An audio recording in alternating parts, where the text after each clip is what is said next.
à tous. Alors, c'est super hein, qu'il y ait plus de la moitié des personnes aujourd'hui qui soient justement animateurs, animatrices.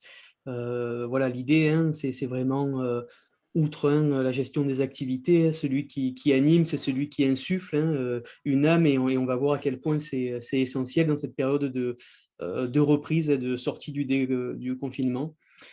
Euh, alors, merci beaucoup à Emmanuel Feldman, à la Fédération des centres sociaux de nous avoir sollicité pour cette intervention. On l'a accepté rapidement parce que cette problématique du maintien des liens sociaux, tout simplement, elle est au centre de nos actions et elle constitue depuis plus de 40 ans un des axes de travail hein, du professeur Philippe Pitot, mon président. Dans la problématique qui annonce notre prochain colloque, il rappelle que la crise que nous vivons depuis plus d'un an menace non seulement nos vies, nos conditions d'existence, mais également l'amour et le partage, et ceci à tous les âges.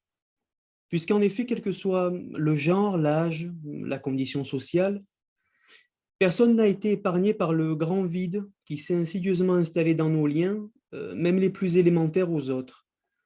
La peur, la suspicion du virus chez les uns, chez les autres, l'éloignement social, la distanciation physique, l'absence de contact sous toutes ses formes, on peut se demander, à l'issue d'un an hein, de crise pandémique, qu'est-ce qu'on partage réellement encore hein. Toutes ces dispositions successives rendent non seulement plus complexes les échanges, mais aggravent aussi les situations d'isolement, de solitude, leurs ressentis affectifs, et nos aînés, hein, les personnes âgées, voire très âgées, sont encore et toujours, hein, si j'ose dire, en première ligne de ce phénomène. Alors, dans un premier temps, il est nécessaire d'opérer une distinction entre solitude et isolement. L'isolement qui peut être choisi, bon, alors on va penser par exemple aux ermites, la conséquence d'une activité, d'un métier, les navigateurs solitaires, les astronautes, hein, on pense à Thomas Pesquet s'il nous regarde. Donc l'isolement qui peut être appréhendé également dans une forme d'orientation plutôt à dominante statistique, puisque selon l'INSEE, une personne en état d'isolement aurait moins de 4 contacts par semaine avec l'extérieur. Donc, on voit bien comment l'isolement peut être appréhendé comme une donnée, peut être mesurable, et chaque année, notamment la Fondation de France publie des études sur l'état d'isolement, hein, de l'isolement en France, recense les personnes considérées comme isolées. Toutefois, l'isolement, comme on l'a dit, peut être choisi, alors que la solitude, c'est un sentiment qui est toujours négatif, parce que c'est un vécu qui va être euh, plutôt, ou va être prépondérant la qualité des liens sociaux perçus comme insatisfaisante, voilà, qui renvoie finalement au sens hein, de notre vie, parce que si l'isolement, c'est une donnée, c'est le fait d'être seul physiquement, la solitude, c'est un vécu, un ressenti et un sentiment, surtout celui de ne compter pour personne. Euh, alors l'année que l'on vient tous de passer a été marquée par un isolement qui a été contraint et pour beaucoup une suspension de l'activité professionnelle, même si, alors pour le secteur de l'accompagnement aux personnes fragilisées, ça a été plutôt l'inverse. Et j'entendais hein, bien sûr la veille socio-sanitaire des centres sociaux, nous aussi à l'Institut, et pas mal finalement euh, d'interlocuteurs associatifs se sont rapprochés effectivement de personnes à grande fragilité pour essayer justement de déceler des situations qui risquaient d'empirer. Alors même si le travail a continué pour nombre d'entre nous, chacun a dû renoncer à un peu, voire à beaucoup de ce qu'il aimait faire. C'est-à-dire que là où on avait davantage de temps, ne serait-ce que parce que même si on a continué en télétravail, on a eu du temps, celui hein, libéré par exemple des transports domicile-travail et dès qu'on est dans des grandes villes, ça peut représenter quand même pas mal de temps. Donc on va dire davantage de temps libre, mais où l'utilisation de ce temps restait à définir. Parce que ce qui était souvent apprécié, hein, ce qu'on dit les loisirs chronophages, hein, voilà, était momentanément interdit pour beaucoup. Alors, on va faire un rapide parallèle avec la retraite, même si ce n'est pas le cœur, mais juste pour dire que La retraite, c'est finalement le passage de la vie où je vais avoir davantage de temps libre, mais où tout ce temps va rester être structuré. Voilà, parce qu'il ne s'agit pas finalement de rester en pyjama toute la journée. Il va falloir trouver des temps, trouver de nouveaux rituels, hein, de nouveaux moments, hein, dans la journée où je vais faire telle chose, telle activité, où je vais m'intéresser à tel loisir et où finalement mon temps va être structuré parce que ce rapport, hein, ce rapport au temps, à la temporalité, ça nous renvoie finalement à nous-mêmes, dans ce qu'il dit de nous. Finalement, qu'est-ce que je vais faire de moi? Qu'est-ce que je vais faire? Qu'est-ce que je vais devenir dans tout ce temps que j'ai qui reste à être structuré? Et les personnes âgées, elles vivent ce paradoxe encore plus fortement, hein, j'allais dire plus brutalement que nous, parce qu'elles n'ont pas nécessairement le temps, hein, d'attendre que le virus disparaisse. On a entendu beaucoup, hein, dans les médias, je le disais déjà la semaine passée, euh, notamment, hein, notamment dans toute la sphère politique, que les jeunes pouvaient bien attendre un an que les discothèques réouvrent, ce qui est sans doute le cas, mais voilà, un an pour une personne de 18-20 ans, un an pour une personne âgée de 88-90 ans, ben, ça n'a pas la même valeur. Voilà. Donc le temps nous a tous paru long, mais en tout cas, il a cette relativité qui fait que pour certains, ben, le temps presse justement de cette reprise, de retrouver des activités, de s'investir dans de nouvelles choses pour éviter le repli sur soi. Je parlais de la pièce, hein, de Sartre huis clos, où, si vous vous souvenez, voilà, on dit l'enfer c'est les autres, hein, ils sont finalement confinés, hein, tous ensemble dans une pièce, hein, quasiment une dizaine, à attendre. Hein, alors, attendre quoi? On ne sait pas trop finalement, hein, c'est une sorte de purgatoire. Et puis, tantôt, la porte s'ouvre et puis un personnage disparaît, on ne sait pas trop où il va. Alors l'idée, l'enfer c'est les autres, parce qu'effectivement, quand on est trop les uns sur les autres, sans avoir, hein, de lumière au bout du tunnel, ça devient vite compliqué. Et effectivement, on se rend compte après des confinements successifs dans les vies de couple, ça n'a pas été forcément évident pour tout le monde. Mais l'enfer, c'est aussi d'avoir ce temps qui s'étire d'une manière indéfinissable, sans avoir de but, et où finalement on ne va pas pouvoir le structurer puisqu'on ne sait pas quoi faire, et donc on attend, on attend, on attend, sans avoir de pouvoir sur les choses. Et cette idée de pouvoir, effectivement, va nous faire le lien, hein, avec le pouvoir sur soi, l'empowerment, la déprise. Tout d'abord, dans le même temps, si j'ose dire, on va parler d'un facteur important dans cette idée-là, c'est l'atteinte à l'idéal du moi. L'idéal du moi, constitué par des apports multiples qui ont pu évoluer au cours du temps, en référence alors à des personnes réelles, parents, professeurs ou imaginaires, un modèle, hein, c'est un modèle, admettons, un modèle de Dieu. L'idée, c'est je vais me construire en rapport finalement à quoi? À quel modèle? Alors évidemment, quand on est tout jeune enfant, c'est en rapport aux parents, après on s'aperçoit qu'ils sont faillibles, on va choisir notre modèle. Tout ceci, c'est le dialogue avec l'idéal du moi, c'est-à-dire que le modèle ben, est flexible, évidemment, il va évoluer au cours du temps, et puis on va peut-être se prendre soi-même à un moment donné pour modèle, en tout cas une version de nous à laquelle on aimerait ressembler. Donc il y a cette idée, ce dialogue, une perspective dynamique dans laquelle on va justement ben, pouvoir s'autocritiquer, pouvoir se censurer, pouvoir se motiver à être mieux. Donc il y a un écart, hein, évidemment, qui existe toujours entre ce qu'on est, tel qu'on se perçoit, et puis ben, aussi tel qu'on aimerait être. Hein. Donc cet écart-là, euh, il peut toujours être comblé, ou en tout cas, c'est du domaine voilà, du possible. Alors évidemment, je parle ici du cas majoritaire, hein, enfin la plupart des personnes. Évidemment, vous avez toujours des personnes qui correspondent à leur idéal de soi, et finalement, ils sont au-dessus de tout. Bon, et ça, c'est encore d'autres problèmes psychologiques. Mais pour la plupart des gens, disons les névrosés, bon, ben, je veux dire, on n'est jamais, c'est bien le souci, tel qu'on aimerait être. Hein. Et se pose ici la question du rôle, finalement, du rôle social, de l'utilité, de la fonction. Et pour les personnes âgées, c'est d'autant plus dramatique puisque une de leurs fonctions, hein, de leur utilité prioritaire, celle de la transmission vers les petits-enfants, celle du lien intergénérationnel, ben, le contexte sanitaire les en a privés. Et effectivement, ben, comme ça a été dit dans la première intervention, comme on l'a tous, hein, plus ou moins perçu, quand même dans notre entourage proche, il y a des personnes pour qui le confinement, finalement, hein, c'est toute l'année, quoi, hein, voilà, et pour lesquelles, malheureusement, le Covid n'a pas changé grand-chose, ben, parce que le repli sur soi fait que on a une pauvreté des activités, des investissements vers l'extérieur et un repli sur soi, une mort sociale, hein.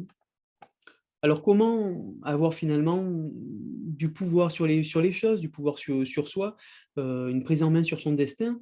C'est cette notion d'empowerment qui désigne donc le pouvoir historiquement, hein, de faire connaître sa volonté, si ce n'est de l'imposer, dans une situation, alors avec ses contingences, ses normes. Donc le concept qui désigne les processus par lesquels, dans une relation sociale donnée, le pouvoir des individus et des groupes peut s'exercer sur leur environnement.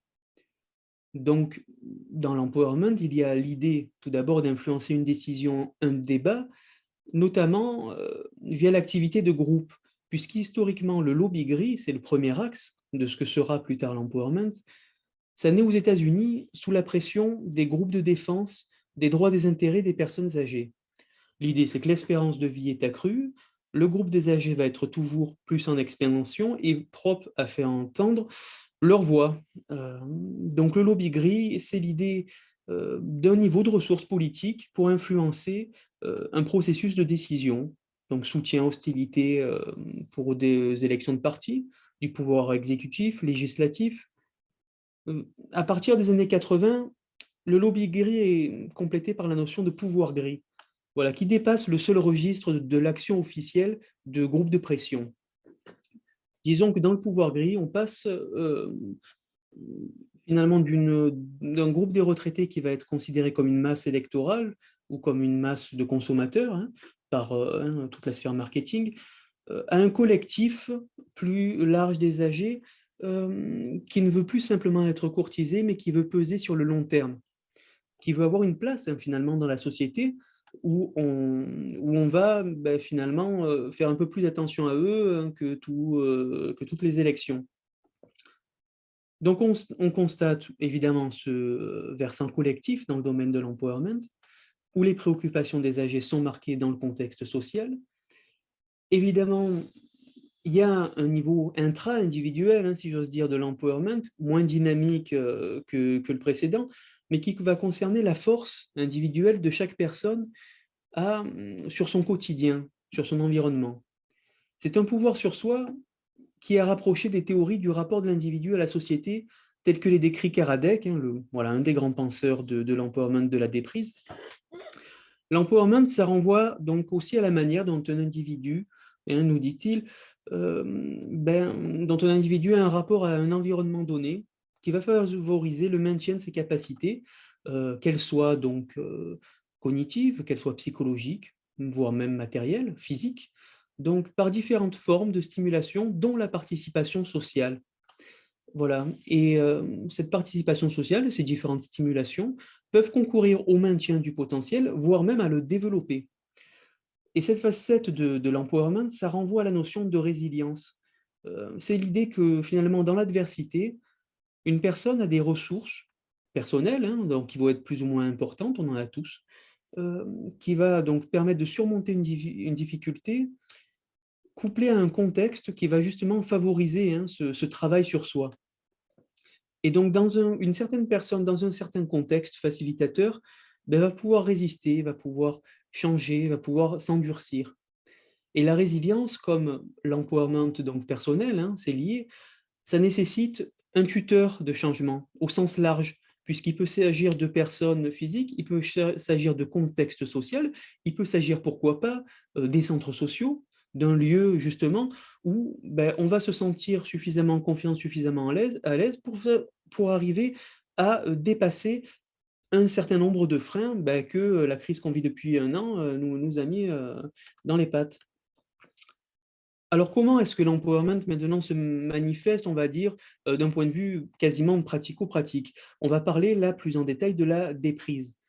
La déprise, très simplement, ça consiste à un réaménagement de la vie quotidienne et ça a pour objet l'abandon. L'abandon à plus ou moins long terme, pour une période donnée, plus ou moins longue, temporaire, définitive. L'abandon de quoi? D'activités impraticables, insoutenables. Donc les composantes de la quotidienneté essentielle demeurent et la déprise, elle va donner, l'occasion finalement, heu, d'investir d'autres formes d'activités. Alors, je faisais référence, hein, déjà la semaine dernière, enfin c'est mon exemple habituel d'une personne, hein, puisque je suis dans le sud, qui adore le foot, donc qui va toujours, voilà, courir, à droite, à gauche, à re pour, derrière le ballon. À 80 et quelques, passés, bon, ça va commencer à devenir difficile, mais peut-être qu'il y a l'idée, de jouer avec, ses petits-enfants, de les initier, pourquoi pas, hein? Il y a aussi, des personnes qui vont s'investir bénévolement dans des associations de quartier, dans des clubs de sport, hein, et il y a beaucoup, effectivement d'associations sportives, qui n'existeraient pas sans le soutien de bénévoles et notamment des retraités. Donc il y a l'idée, d'une substitution d'activité. Alors, le concept a de multiples ramifications, je ne voudrais pas trop m'étendre là-dessus par rapport au temps, hein, qui nous reste à passer ensemble sur cette question. Il y a plusieurs manières, hein, d'appréhender sociologiquement, le vieillissement. C'est toujours un rapport à la société, mais il y en a qui sont fonctionnalistes, c'est-à-dire qui vont, envisager, la personne dans une perte des rôles sociaux, voilà. Donc, la perte, de l'utilité professionnelle avec la retraite, la perte du rôle social de parent avec le départ des enfants et cetera. Karadec, lui, est plutôt dans l'idée d'une transition identitaire, c'est-à-dire qu'il va y avoir des ruptures de vie, la retraite, le veuvage, mais il va toujours y avoir, une lumière au bout du tunnel. Donc c'est vrai que Karadec est un penseur qui va nous mener plutôt, hein, vers quelque chose de positif, puisque pour lui, la déprise, c'est un processus dynamique par lequel donc des personnes vont abandonner certaines prises sociales pour se recentrer sur d'autres. Il y a un versant fonctionnel. L'idée, c'est que, les probabilités, de difficultés physiques, ou autres, hein, vont, augmenter avec l'avancée en âge, hein. Bon, on le sait sans que ce soit certain. Donc le versant fonctionnel, c'est qu'en, se limitant sur certaines activités, et en se recentrant sur d'autres, on va pouvoir, finalement continuer à agir, tout en se ménageant, hein, et en se désinvestissant d'activités qui vont être coûteuses sur le plan de l'énergie. Ça, c'est le versant fonctionnel de la déprise. Versant psychologique, on va réaménager des investissements parce qu'évidemment, tout ce qu'on fait, on s'investit dedans, on se projette, on aime, on l'idéalise parfois, on veut le partager. Donc quand ça nous est interdit, quand on ne peut plus le faire, par l'avancée en âge, par le confinement par exemple, ces investissements-là, ils sont coupés et le risque, c'est que si on ne les, réinvestit pas ailleurs, finalement on va le garder pour nous. Mais on ne fonctionne pas comme une banque, hein. Je veux dire, on ne va pas, prendre quelques pourcentages, un peu que peu, par an. C'est je veux dire, au contraire, ça va décroître, quoi. Ça va décroître et ça va être de plus en plus difficile, ensuite de le réinvestir ailleurs. Voilà, donc l'investissement, psychologique, il faut surtout pas le garder pour soi parce qu'on finit par tomber dans le nombrilisme et où on est dans un repli sur soi, hein. Voilà, le repli, identitaire si on veut dire, et au sens en tout cas, personnel. Donc la déprise, la reprise, c'est la substitution d'activités. C'est un processus actif dans lequel les personnes vont mettre en œuvre des stratégies d'adaptation de manière à conserver aussi longtemps que possible des activités qui vont faire sens pour elles. Elles vont tenter de résister à la dépossession et c'est le lien qui attache l'empowerment justement à la déprise. Ça constitue le socle du succès finalement qui accompagne, la volonté de la participation sociale de la personne aux maîtrises des individus dans leur choix de vie. Hein, justement, quand on déprise, quand on reprise, hein, des activités, on évite, ce syndrome qu'on connaît, le syndrome de glissement, où finalement, on va glisser toutes ces prises sociales et puis on va se retrouver sans rien dans ce repli sur soi. Si on veut terminer, justement sur une des applications pratiques, c'est notamment les groupes de parole, bien sûr, parce que déjà nommer les choses, c'est prendre du pouvoir sur elles. C'est un sentiment qui était, diffus, qui était négatif, il devient un mot, il devient un concept et puis on va commencer à mener une réflexion dessus, à pouvoir le dépasser, pouvoir l'appréhender et pouvoir aller ailleurs.